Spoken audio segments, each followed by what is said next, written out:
Hey guys, so today's video I thought would be really fun to put together for you because I know a lot of my subscribers have a lot of the same tastes as I do, so I thought maybe I could show you guys my favorite movies. I'm not a huge blockbuster hit kind of person. Don't get me wrong, there's been a lot of huge blockbusters that I super duper love and hold super dear to my heart. However, the ones that I keep continuing to watch over and over and over and over again that never ever get old happen to be lesser rated movies. Some of these you guys might not have heard of, some of them you might have. Even better if you have, because cool, we have something in common. But if you haven't, I'm highly recommending them for you to go out and watch. But I kind of put a little bit of organization into it. Not a lot though. So I guess I'll just jump right into my favorite movies. I'll start off with some sappy, cheesy, lovey-dovey stories, and these don't all have a happy ending, and they are very odd, strange movies.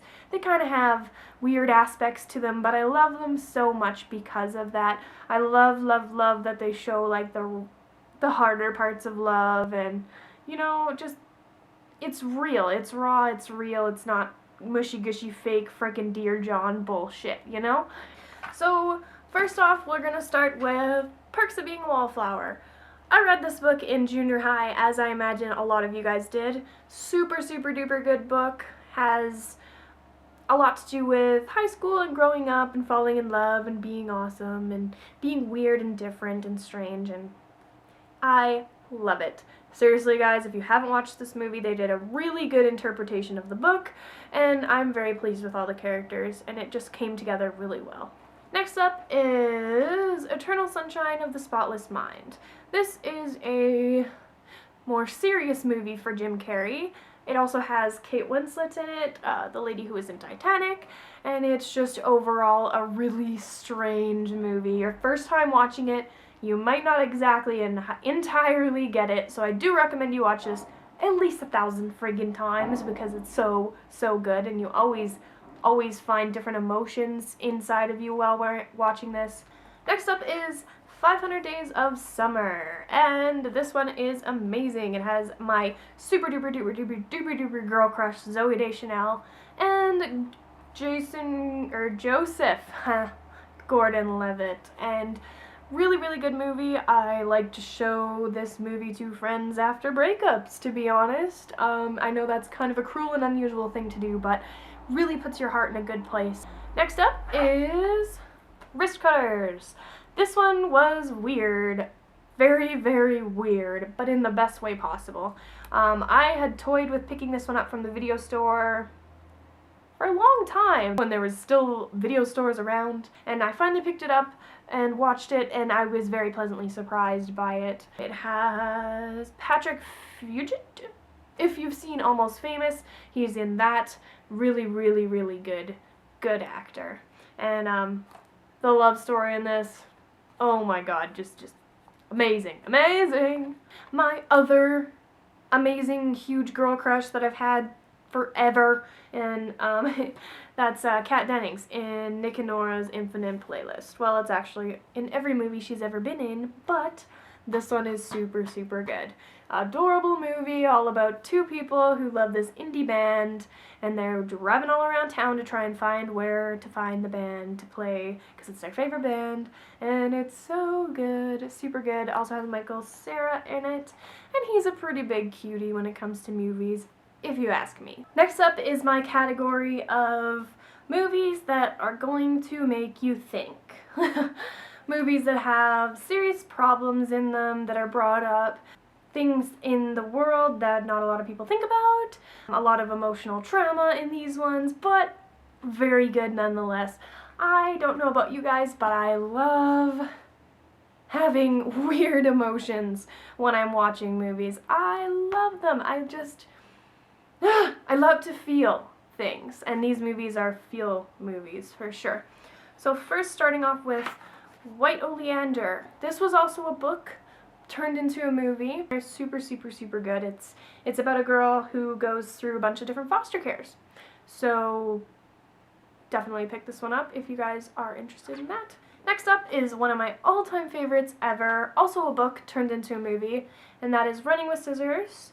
The book is by Augustin Burroughs, one of my favorite authors of all time, thanks to my junior high friend Megan. She introduced me to him and I fell in love.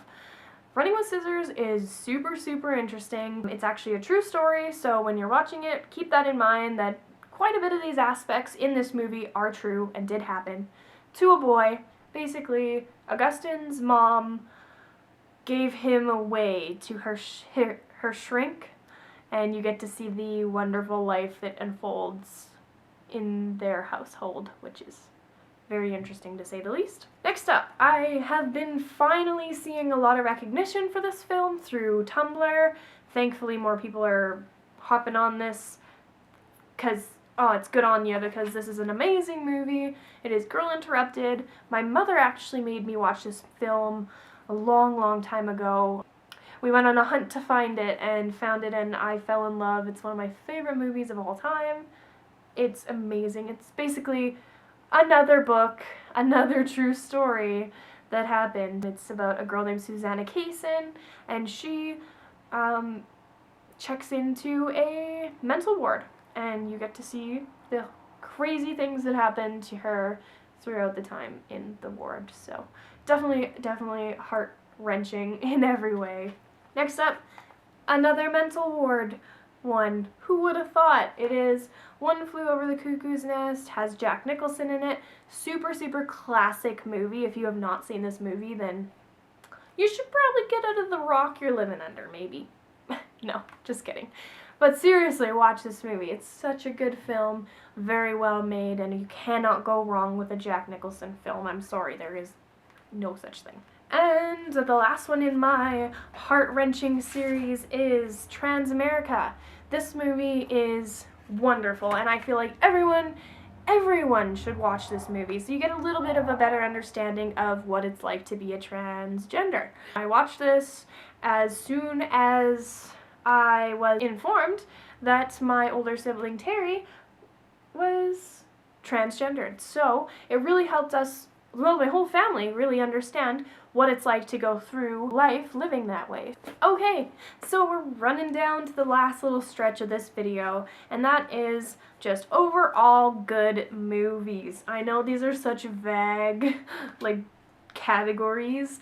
However, these are just the movies that have stuck with me, that I've watched probably at least over a dozen times each, and I highly recommend them because they have such a big place in my heart. First off, I mentioned this one a little bit earlier, Almost Famous. So good. About a boy who leaves home to go on tour with a band, and he really just means to interview them, but it ends up that it keeps going on and keeps staying with the band, and shows a lot into what it's like living on the road, stuff about groupies. It is just overall an amazing movie, and there's so many lovely quotes out of this movie, and the soundtrack is amazing. Next up is The Craft. This one is about witches, and you can't go wrong with a film about witches, right? But it's actually really inspiring if you want to watch a movie about trust. Another one that I know quite a lot of people probably haven't heard is The Invisible. This one, crazy movie. The coolest movie ever. It's like, I don't know, I've never seen anything like it, and it's just wonderful. You have to watch this. I can't even spoil this one for you. Please just find a way to watch this and watch it. The Invisible. Super good. This one, I think I watched it at least 5 times within a week. One time back in the day, but it is Hesher, and Hesher also has Joseph Gordon-Levitt in it, and it also has Natalie Portman too. But the basis of this is just badass. This movie is good. They set it up really well. It's super emotional. One of those movies that you literally just can't look away from the screen or be distracted in. You have to have the volume up pretty high because they talk really quiet in some scenes, but overall, amazing movie. I showed it to everyone that I know. I'm pretty sure I did. And last, but absolutely not least, this is the biggest, best, amazing movie that's held in my heart since I was 11 goddamn years old, and that is Tank Girl. Seriously, Everything around me is inspired by Tank Girl. She is my biggest, hugest fashion inspiration of my life. I've been looking up to this lady for so many years of my life, a huge percentage of it. This movie is so freaking good. I cannot praise it enough. It's literally one of my absolute favorite movies. And you have to watch this movie, please. So that, my friends, is my movie recommendations. They are all the movies that I've watched over and over and over and over again. Of course, I did leave out quite a few of them, but these are the ones that I picked up right off the bat, knowing that you guys would love them. So give them a shot, and let me know if you've seen any of the movies down below. Let me know what you think of those movies, and let me know what you want to see out of the list. But thank you so much for watching, guys. It means the world to me. Hope you're having a good night. Take care, guys.